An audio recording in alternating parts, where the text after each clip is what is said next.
बोडो भाषा साहित्य तथा संस्कृति के गौरव को बढ़ाने के लिए मैं आप सबकी सराहना करना चाहता हूं। मुझे इस समारोह में शामिल होकर के बहुत प्रसन्नता हो रही है।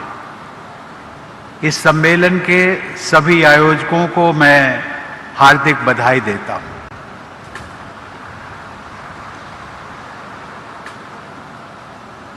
और इस सम्मेलन में जो आप लोग आए हैं, आने वालों का अभी तांता लगा हुआ है। मैं बाएं तरफ अपने देख रहा था कि अभी भी लोग आ रहे हैं और मुझे लगता है कि जाने वाले कम है, आने वाले अधिक है। एक चीज मैंने और ऑब्जर्व की, बाएं हाथ पर जो बैरिकेड्स लगे हुए हैं, प्रातः जब कार्यक्रम शुरू हुआ तो बैरिकेड्स के बीच में, बैरिकेड से आगे हट करके बहुत सारा गैप था और पश्चात में देखता गया कि लोग आते गए और विशेष करके हमारी बहनों, बेटियों में इतना उत्साह दिखा कि उनको जो हमारे वॉलंटियर्स थे, उन्होंने बैरिकेड्स को क्रॉस करके उन हमारी बहनों और बेटियों को आगे बिठाया। ये एक मैं दृश्य आपके सामने रख रहा हूं कि बोडो भाषा साहित्य सम्मेलन जो आयोजन हो रहा है, उस आयोजन के प्रति लोगों में आकर्षण कितना है। देवियों और सज्जनों, मुझे बताया गया है कि असम में लगभग 35 लाख लोग बोडो भाषा बोलते हैं। असम के अलावा बोडो भाषा बोलने वाले लोग पश्चिम बंगाल, मेघालय, अरुणाचल प्रदेश, सिक्किम, नागालैंड और त्रिपुरा और यहां तक कि बांग्लादेश और नेपाल में भी निवास करते हैं। अब ये साहित्य और भाषा हमेशा लोगों को जोड़ती है, लोगों के दिलों को जोड़ती है।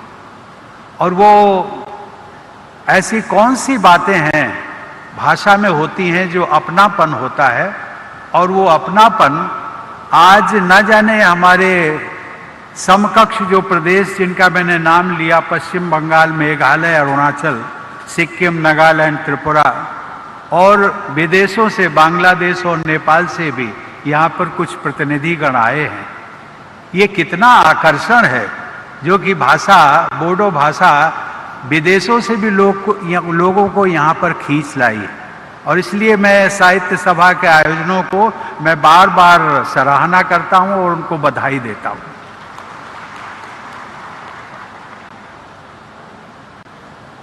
आप सब लोगों ने देखा, मुझे भी देखकर प्रसन्नता हुई कि सिक्किम तथा मेघालय के मुख्यमंत्री भी इस समारोह में उपस्थित हैं। मेघालय के मुख्यमंत्री संगमा जी का उद्बोधन भी हम सब लोगों ने सुना, और सिक्किम के मुख्यमंत्री प्रेम सिंह तमांग जी से मैं पूछ रहा था कि आप क्यों नहीं बोल रहे, तो उन्होंने कहा नहीं, ये कार्यक्रम तो अभी चलने वाला है और मैं बोलूंगा। मैंने कहा बहुत अच्छा है, क्योंकि मेरे समक्ष आप बोलते तो समय सीमा रहती, और जब मैं चला जाऊंगा तो आप खुल करके बोलिएगा। ये भी मुझे प्रसन्नता की बात है कि जैसा मैंने अभी उल्लेख किया कि बांग्लादेश और नेपाल के बोडो भाषी प्रतिनिधि भी यहाँ उपस्थित हैं। मित्रों, इसी वर्ष मुझे बताया गया कि जनवरी में तामुलपुर जिले का गठन हुआ है। मैं तामुलपुर जिले के उज्जवल भविष्य के लिए मैं यहाँ पर उपस्थित इस जिले के सभी निवासियों को अपनी हार्दिक शुभकामनाएं देता हूँ। केंद्र सरकार और पूर्वोत्तर के राज्यों की सरकारों के मिले जुले प्रयासों से इस क्षेत्र में सौहार्द और शांति का वातावरण और भी मजबूत होता जा रहा है। इस परिवर्तन के लिए मैं केंद्र सरकार, राज्य सरकार तथा बोडो क्षेत्र के सभी भाइयों और बहनों को बधाई देता हूं। इस बदलाव में विकास कार्यों की महत्वपूर्ण भूमिका है। मुझे बताया गया है कि इस क्षेत्र में एक सेंट्रल इंस्टीट्यूट ऑफ टेक्नोलॉजी भी स्थापित है, जिसे विश्वविद्यालय का दर्जा प्राप्त है। कोकराझार में स्थित बोडोलैंड यूनिवर्सिटी, जिसके चांसलर राज्यपाल महोदय स्वयं हैं, तथा अनेक महाविद्यालयों और पॉलिटेक्निक्स में विद्यार्थीगण उच्च शिक्षा प्राप्त कर रहे हैं और अपने उज्जवल भविष्य की राह बना रहे हैं। इसके अलावा अनेक उच्च शिक्षण संस्थानों की भी स्थापना को मंजूरी दी गई है। यह प्रसन्नता की बात है कि इस सभा स्थल के क्षेत्र में एक मेडिकल कॉलेज भी स्थापित किया जाएगा। देवियों और सज्जनों, असम के राज्यपाल प्रोफेसर जगदीश मुखी जी के मार्गदर्शन तथा मुख्यमंत्री डॉक्टर हिमंत विश्व शर्मा के नेतृत्व में असम की जनता के हित में अनेक कार्य किए जा रहे हैं। विकास तथा जन कल्याण के ऐसे कार्यों के लिए मैं राज्य सरकार की पूरी टीम की सराहना करता हूं। मुझे बताया गया है कि विधानसभा के अध्यक्ष श्री विश्वजीत दैमारी ने भी बोडो भाषा के प्रचार और प्रसार के लिए इस सम्मेलन के आयोजन में अपना महत्वपूर्ण योगदान दिया है। मैं श्री दैमारी जी को भी साधुवाद देता हूं। देवियों और सज्जनों, बोडो समाज के लोगों से मेरा पुराना रिश्ता रहा है।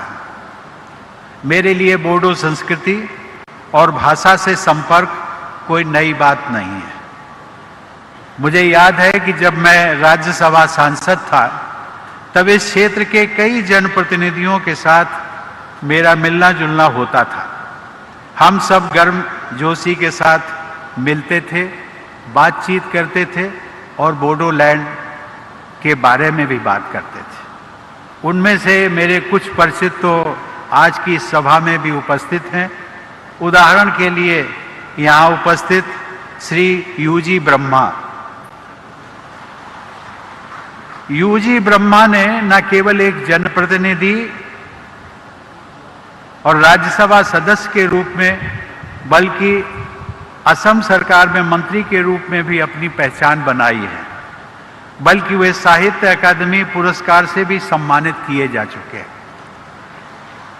इसके अतिरिक्त लोकसभा में इस क्षेत्र का प्रतिनिधित्व करने वाले तत्कालीन उस समय एक सांसद हुआ करते थे, श्री एस.के. बासुमतारी। उनका भी मैं नाम आज लेना चाहूँगा। वो मेरे अच्छे मित्र थे और उनकी विशेषता ये थी कि जब हम लोग उनको नमस्ते कहते थे तो वो नमस्ते का उत्तर हमेशा जय बोडोलैंड बोलकर दिया करते थे।